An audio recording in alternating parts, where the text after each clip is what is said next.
The crowd that gathered that morning in the square mile of streets, yards, and parks surrounding Westminster Abbey was the largest that had ever been seen in Europe. 1 million Britons had come from all over the kingdom to witness the crowning of King George III and his bride, Princess Charlotte of Mecklenburg. Every house, inn, and tavern was jammed. People couldn't sleep for the shouting and singing, the ringing of church bells, and the hammering of scaffolds.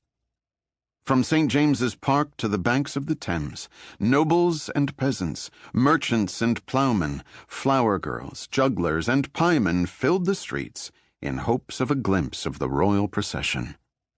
Such is the power of the British monarchy that a famous American scientist of the day might have likened the choir of the Abbey, with its ancient chair of St. Edward in which the king would be crowned, to a magnetic pole enforcing order on the field of humanity surrounding it. The hopes of a quarrelsome empire waited upon the young king. Even the elements of nature were moved. It had drizzled rain upon the city since Sunday, yet on Tuesday morning the sun dispersed the clouds and fog and shone throughout the day of the pageant, an omen inspiring the London Chronicle's bard to write, "Since then, great prince, it looks like heaven's decree, even to our sunshine we should owe to thee.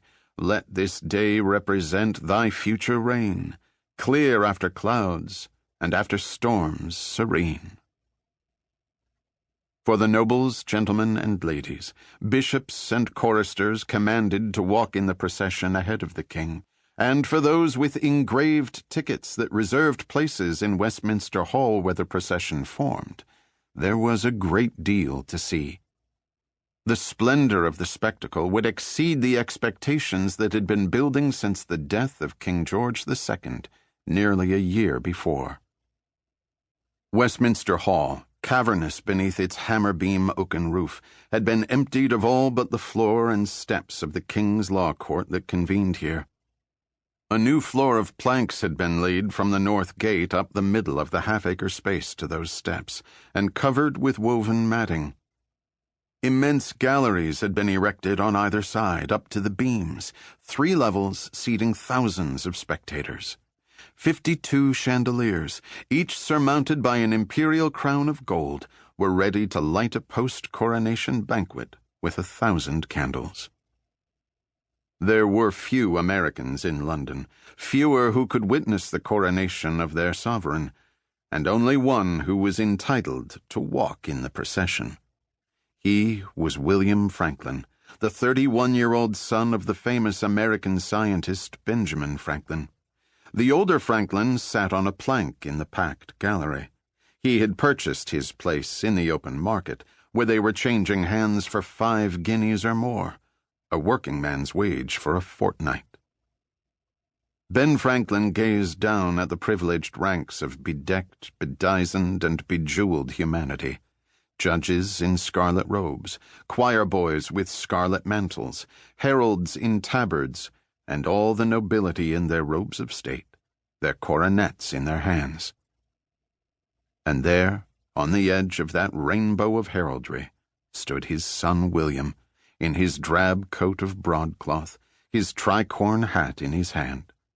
Benjamin Franklin regarded this scene with that blend of intense curiosity and amusement that often animated his bright blue eyes. He was by temperament and practice an observer of life as much as an actor in the human drama, both critical and self-aware. William, his only son, a keen observer and student of manners himself, was more naturally a man of action, a confident frontier soldier, a man of law, a scientist in his own right, and, as his father's aide, a colonial advocate. Pennsylvania had sent father and son to England on a fateful mission. Proprietor Thomas Penn's refusal to pay taxes on his vast property had crippled defenses on the colony's western frontier. Success for the Franklins with Parliament would mean safety for their countrymen.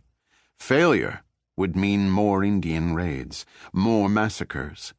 Success depended upon their harmonious collaboration. it would also depend upon the grace of the new king.